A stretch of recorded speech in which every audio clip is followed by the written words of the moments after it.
On a uniquely unpleasant day in the Bay Area, these San Franciscans and a national television audience witnessed a study in contrast.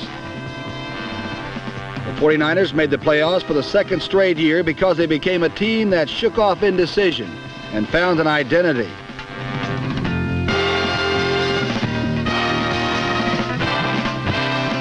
Much of the credit belongs to Dick Nolan, an intense man who drafted well, made a good offense better, and built a young defense in his own image.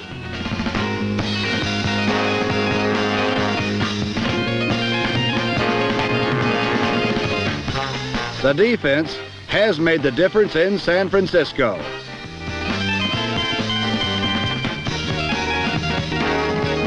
The Redskins, too, have become believers, but George Allen has traded away most of their draft choices in favor of veterans, many of whom he had in Los Angeles.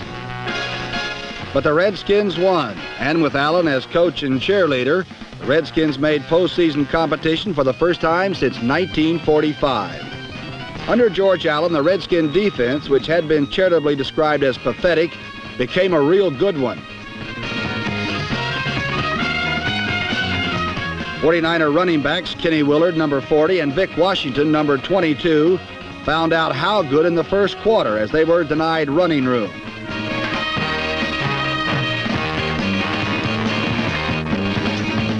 Quarterback John Brody, incomparable at finding open receivers, was forced from the pocket on one occasion and forced into incomplete passes on several others. The Skins definitely meant business, and the special teams forced the game's first big mistake. Steve Spurrier's third punt was blocked by John Jaquan, number 48, and the Redskins had the ball at San Francisco's 28-yard line.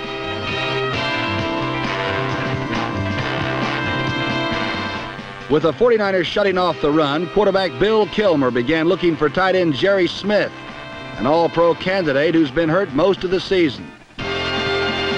Washington converted a crucial 4th down and inches and scored the game's first touchdown on a pass from Kilmer to Jerry Smith.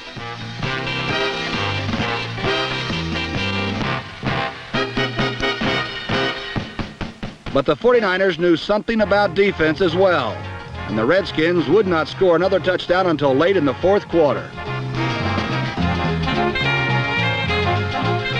With linebackers Frank Nunley, number 57, and Skip Vanderbunt, number 52, punishing those Redskin runners, the 49er offense was given ample opportunity to get back in the game.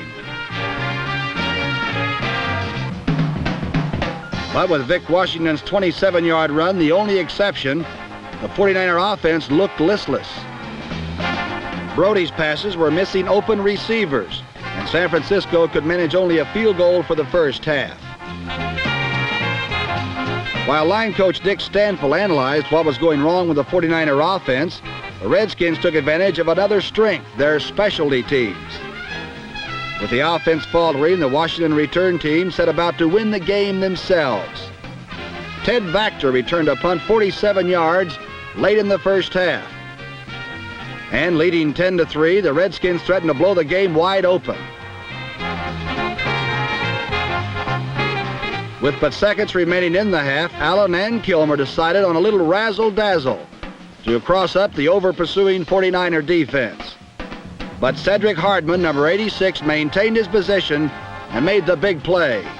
A move made even more important as the Redskins' attempted field goal was blocked by Frank Nunley, and the score remained 10-3 Washington.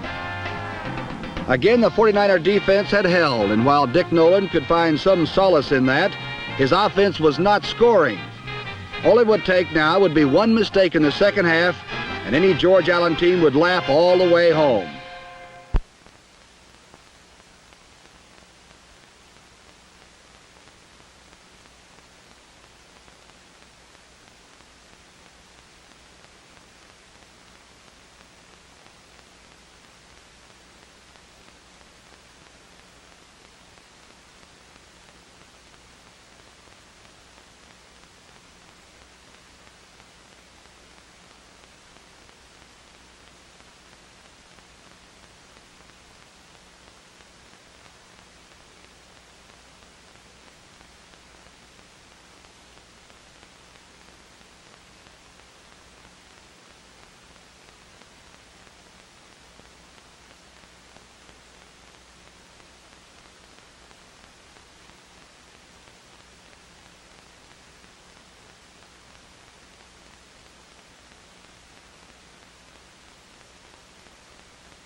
During the regular season, the 49ers were nearly always a second-half team, often coming from behind, while the Redskins had the habit of hanging on to a lead for victory. As the Redskins found out, though, hanging on against the 49ers is like trying to make an omelet in a hurricane. You're bound to get egg on your face. If the 49ers needed anything, it was a visit from Santa Claus. However, Santa wasn't hanging in there too well. On instant replay, we can see that Santa just folded up in a clear case of what a good rush will do for you. In any case, if Santa needed some help, so did the 49ers as Speedy Duncan returned the second-half kickoff 66 yards before Johnny Fuller saved the touchdown.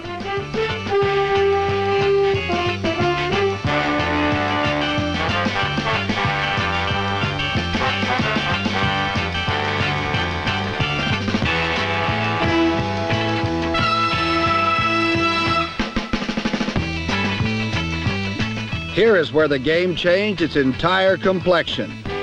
Nolan's defense again faced 4th down and inches, and again the Redskins gambled for it. Frank Nunley threw the play for a loss, and the 49ers took over. This play will be pondered for years because 3 snaps of the ball later, the 49er offense got very healthy.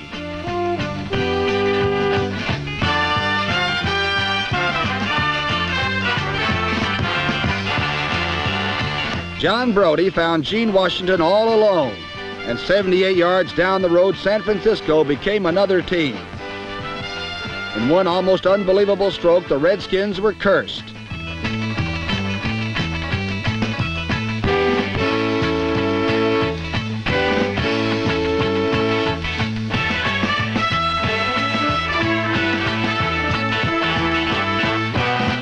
A repeat of the play shows the ideal combination of factors. Brody's tremendous fake.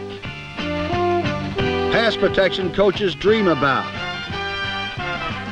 And a perfect pass to perhaps the best receiver in football today. And that's a pretty tough combination to beat, no matter how old your defenders are.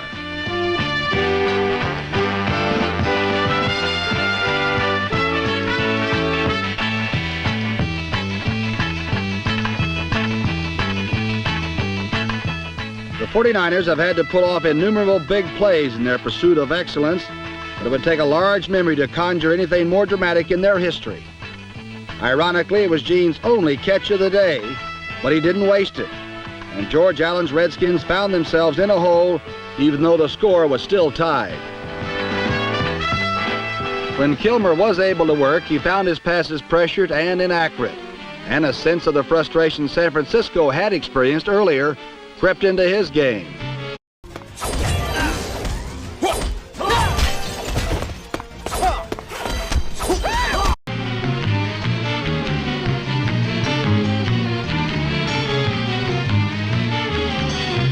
Moments after Washington's touchdown, Kilmer made his only mistake. Safety Rosie Taylor, number 25, intercepted, and the 49ers opened shop again at the Redskin 38. As might be expected, John Brody started throwing. He completed a 3rd down pass to cantankerous Dick Witcher, number 88, who brought to the attention of the officials a personal foul on the Redskins' Mike Bass, number 41. With Santa finally coming through for him, Brody found Bob Windsor in the end zone, and the 49ers took a lead they never lost.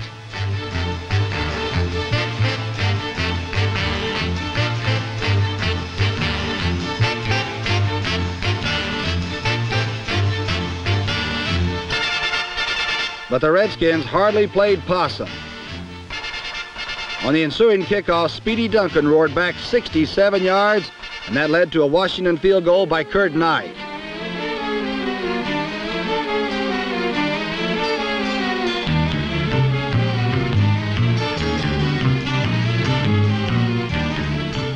Offensively, Kilmer was attempting to exploit right cornerback Mike Simpson, number 38, who was playing for the injured Bruce Taylor. But Simpson, like the rest of the 49er defense, was not about to be had. The consistent second-half pressure exerted by San Francisco paid off when the special teams atoned for their poor kickoff coverage by recovering a bad snap in the end zone for a touchdown. Bob Hoskins, number 56, pounced on San Francisco's insurance, and the graffiti was pretty well on the wall.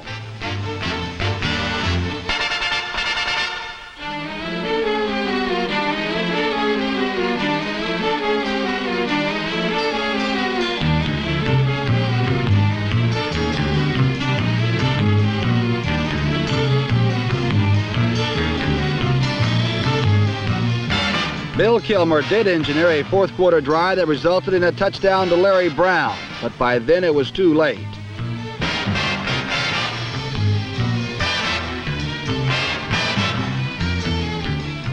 Kilmer's last hope was smothered by Cedric Hardman.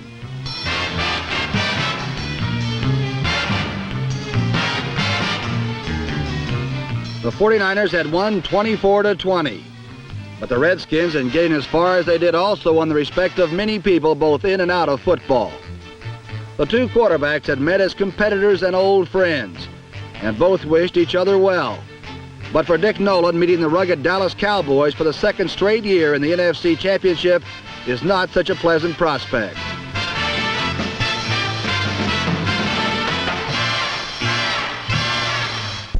We'll have more exciting action on this week.